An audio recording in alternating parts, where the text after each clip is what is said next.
So for me, I think about what would it take, what kind of resources would be required for me to be able to help 1 billion people. That would take a lot of resources. It would take actual finance, and it would take influence. So you start to go through now, and you think of the people you want to help. They might be 10,000 people, might be 1,000 people. Whatever it is for you, something will resonate for you when you start to enter into this and you start to really come from cause here. So you look at what is it actually going to take for me to create this vision which I have, for me to take this imagination that I've got, the things that I've been envisioning, all of these people that I want to help, and actually turn that into reality. What resources would be required? And then you've actually got something to work with. Then you're not just saying, I want more money, or I want more resources. You're saying, I want this specific amount of resources because I'm going to use it for this specific purpose. Can you see the power in that?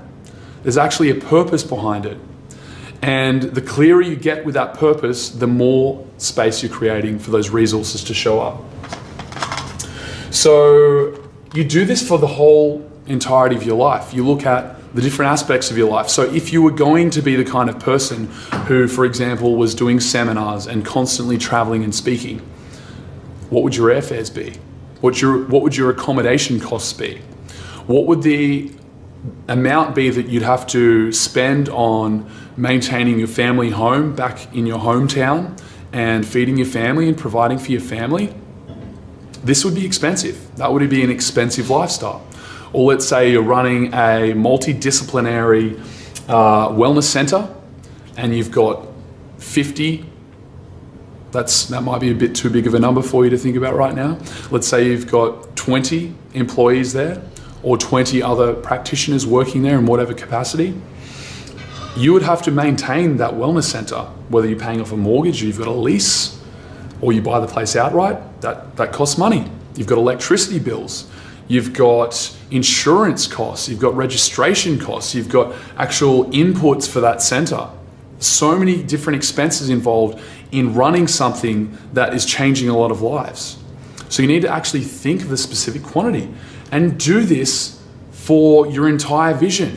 What kind of lifestyle would you need to be living in order to maintain this high energy, high performance person who you'd need to be to have a big influence? Think about all of this stuff and just get very, very clear on this stuff. Because again, this is just creating space for you to really know what kind of level of resources am I looking for here. So once you do that, you need to do this daily. Meditate.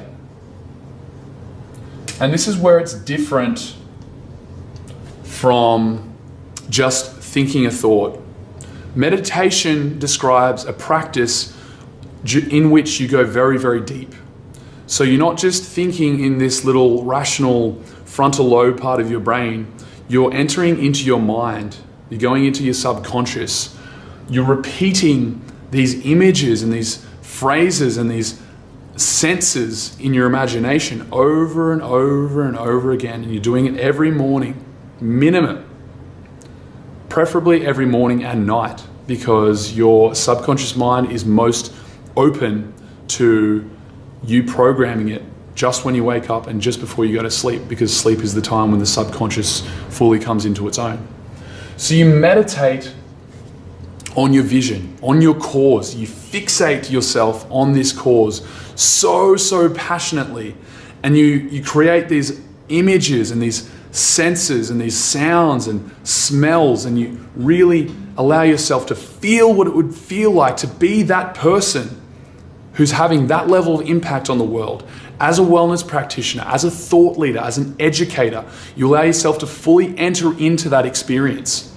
And as you do that, you're programming your subconscious. You're essentially changing your identity.